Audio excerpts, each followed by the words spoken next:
What we have here is just a demonstration of some guys working mason tenders and bricklayers. Mason tenders putting mud on the boards. Your work ethic, be on time.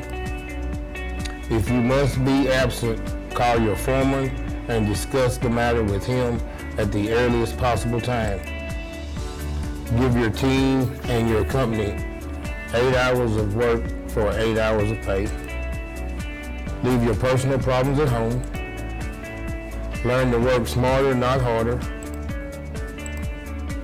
Always think ahead.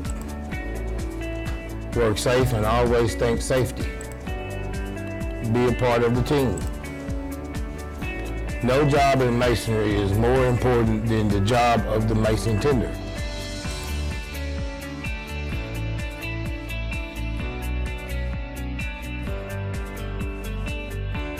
PPE, equipment and clothing used or worn to protect worker from injury. An office of the federal government charged with ensuring workers' safety on the job. The right to know. This book contains information on all chemicals used at the job and is available at all sites. Material Safety Data Sheet. MSDS are important sheets containing all necessary information as to chemicals and materials makeup on the job are located with the Right to Know book. You must wear a hard hat and boots on the job. When the situation demands, you must wear the proper personal protective equipment. MSDS, the Right to Know book. The Right to Know books are located on each job site, either in the job trailer or in the foreman's truck, and are accessible to the workers on the job. To avoid back injury, follow these 8 steps of safety lifting. Ensure you have solid footing and a wide stance. Bend at the hips and the knees. Position keeping the back straight. Tighten stomach muscles. Get a good grasp on the load. Hug the load close to the body. Lift steadily with your legs. Point your feet in the direction of the motion, of the movement. Set the load down, maintaining your spine's natural curve. Remember, safety is everyone's job.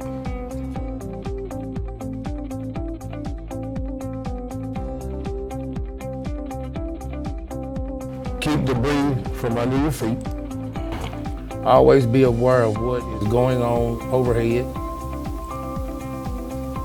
Remove spilled mortar from the walking boards. Ensure all scaffold are properly braced before raising to the next level. Take all safety equipment with you to the next level when raising the scaffold. Think safety on the job site as you perform all your daily tasks.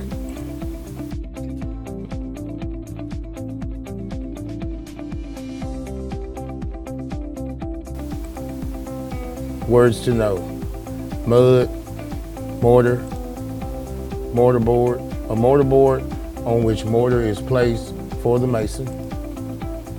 Mortar stand, simply portable stand on which the mortar board rests. Trowel, a hand tool used by mason to spread mortar on the masonry unit.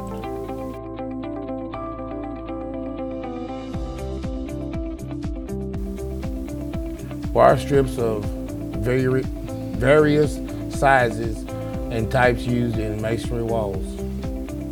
Flashing material, usually flexible, used in masonry walls to help keep water out of the wall. Have your shovel and bucket of water with you when the work starts. Ensure that you have needed accessories such as wire flashing and etc. Talk to the mason before you begin work to help understand your startup needs. Production and quality are the goals of a mason's job. Inform the operator of the materials needed. Clean up and wet the mortar boards. Place the mortar on the boards. Check the scaffold boards for proper lap, not less than 6 inches, no more than 12 inches. Check the mixer for fuel and oil. Fill the gas tank and add oil if necessary. Mix the first batch of mortar. Check the tires on the forklift. Check all fluids to include diesel, fuel, oil, and hydraulic fluid. Start the lift and check its operational functions. Pick up and deliver mortar. Masonry sawing startup task. Check cords and connections. Clean the saw table. Install the saw blade. Plug in the saw. Check for power. Prepare to make masonry cuts.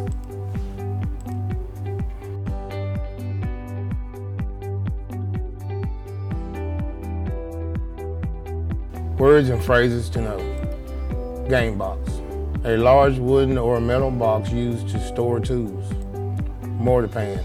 A metal pan used to hold the mortar. Things to do, general shutdown task.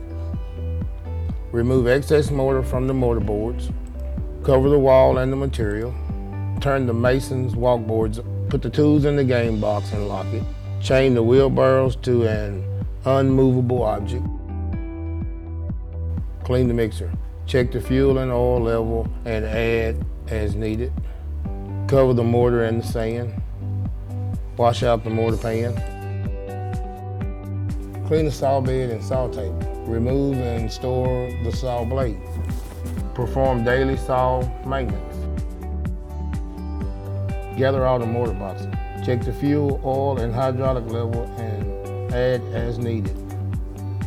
Perform all daily maintenance tasks. Park the lift in a level area with the forks down and handbrake set.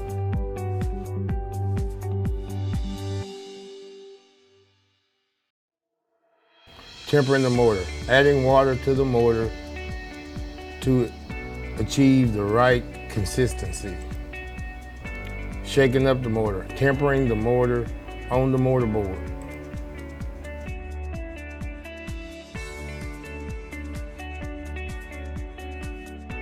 Mortar hoe. A hoe with 2 holes in the blade used to chop and pull mortar. Brick tongs. A handheld device used to carry multiple brick. Brick cart.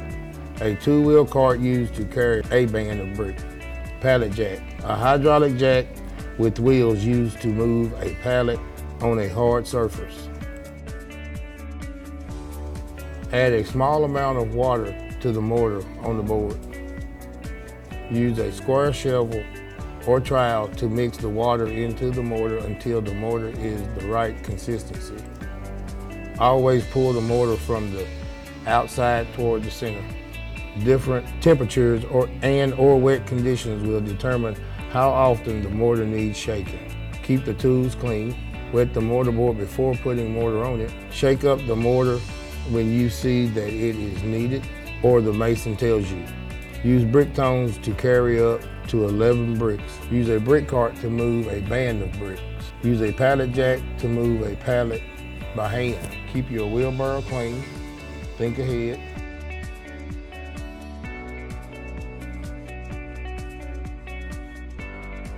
Clean up brick trash, excessive mortar, and mortar droppings from the scaffold. When the wall is scaffold high, disassemble brick tables, remove mortar stands, mortar boards, and debris. Clean mason walkboards. Remove brick band wire and brick wood. Put sand on concrete floors to protect the concrete from mortar droppings at the base of the wall. When time permits, clean the splattered mortar from tools, jack braces, and equipment.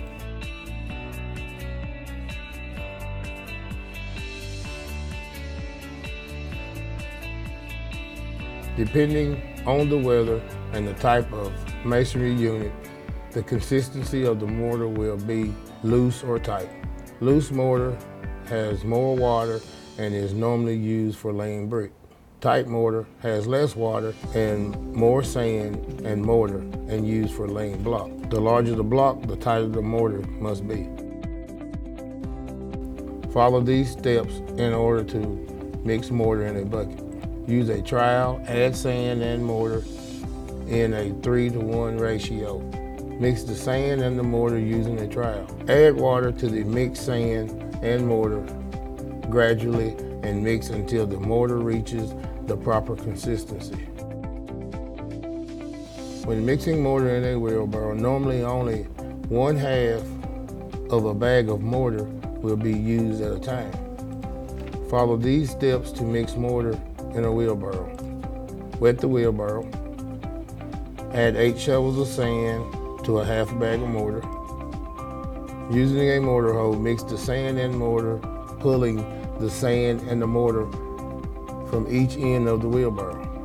When the mortar and the sand are mixed thoroughly, add water, mixing it with the sand and the mortar using a hoe in the same manner. Continue until the proper consistency is achieved. If the mortar is too loose, tighten the mortar by adding sand and mortar in a 3-to-1 ratio. In other words, use 3 trowels or shovels of sand to 1 trowel or shovel of mortar. When measuring sand, a 1 cubic foot container is the proper unit of measurement. When using a shovel, the shovel should be full, not heaping or half full.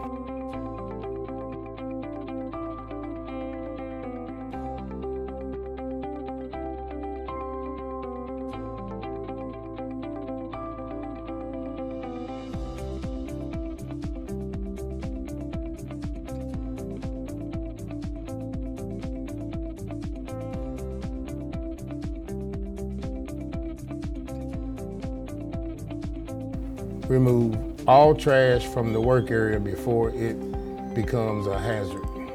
Remove all material with you as you move from one level to another. Take all safety equipment with you as you move from one level to another. Think ahead, do not overstock.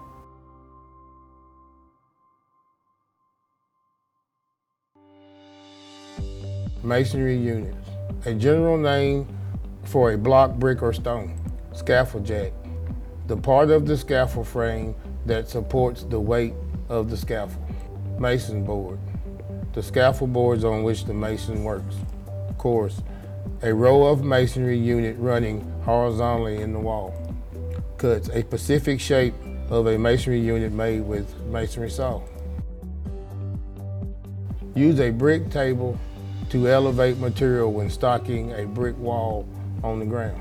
Space mortar boards 7 foot apart to allow the use of 8 or 16 foot boards depending on the length of the wall. Place the brick directly over the masonry stand. The brick should be stocked 220 per location in 2 stacks, 1 of each side of the mortar board. Each stack should be 22 brick long and 5 brick high, except on the first and the last stands of brick. Blocks are shipped upside down on the pallet and must be turned right side up for the mason. 8-inch block, stock 5 high and 5 wide to get scaffold high. 12-inch block, stock 5 high and 4 wide. Resupply as needed.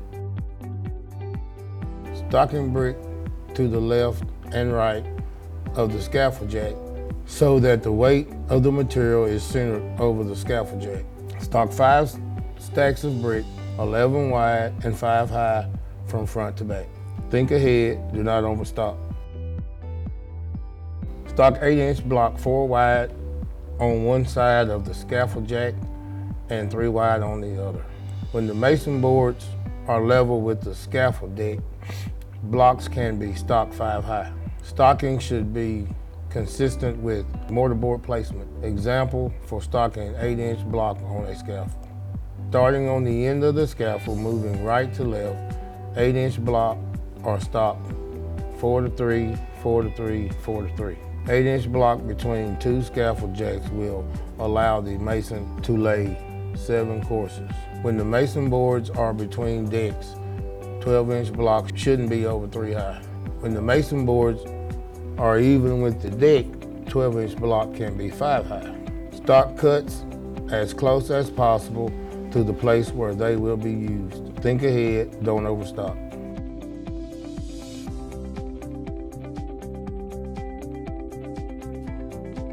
When you are in a new situation or are not sure what to do, ask the mason.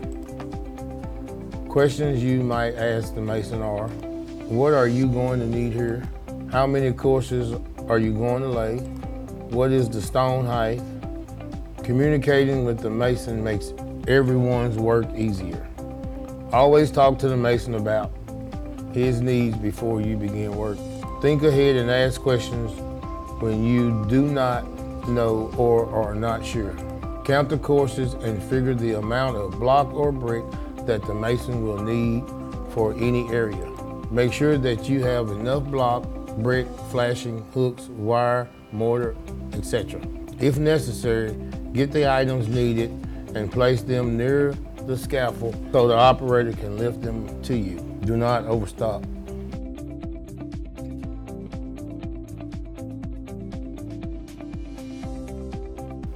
Outrigger, a bracket used to extend the width or length of a scaffold. Base plate, the metal plate at the base of the scaffold which supports and distributes the weight of the scaffold. Mud seal, a board which is placed on the ground that a base plate sits on. Screw leg or screw jack, a screw-like scaffold part that is placed between the scaffold jack and the base plates to allow the scaffold to be adjusted up or down. Quick lock, a pin which locks the scaffold components together. Cross brace, the X brace used to connect the scaffold jacks. There are 3 basic types of scaffold used on most masonry jobs: tube scaffold, tower scaffold, swing stage scaffold. This training manual will detail primarily with tube scaffolding. Outriggers must be placed no more than 3 inches from the wall. Except for scaffolds built on concrete, scaffolds will be placed on a mud seal. All scaffolds will have a screw leg or a base plate. Scaffold boards will have to lap no less than 6 inches, no more than 12 inches. Scaffolds will be continuously braced. Mixing scaffold board components is prohibited. Do not let debris or accumulate on the platform. Scaffolds must have cross braces. Scaffolds must have side rails. Scaffolds must have end rails. Prepare the area by removing debris and trash. When possible, have the area leveled and gravelled. Ensure that the scaffold jacks are not bent, do not have broken welds, and that the quick locks are not broken. Level the mud seals and place the screw legs on them. Assemble the scaffold jacks. Ensure that scaffold jacks must be level and plumb. Add the outriggers. Position the jacks no more than 3 foot from the wall. Place the boards on the scaffold. 8-foot boards must have a 6-inch lap at the end. 16-foot boards have a 12-inch lap at the ends. Tie scaffold above 2 jacks high to the wall. Turn the walkboards over after the mason has moved off the section.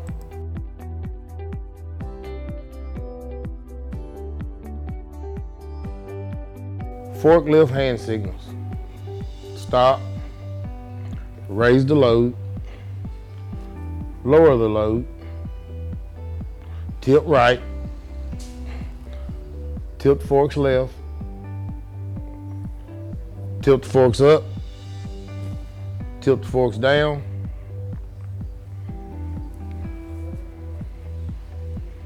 move load backwards, move load forwards. This right here completes the ending of Mason Tendon 1.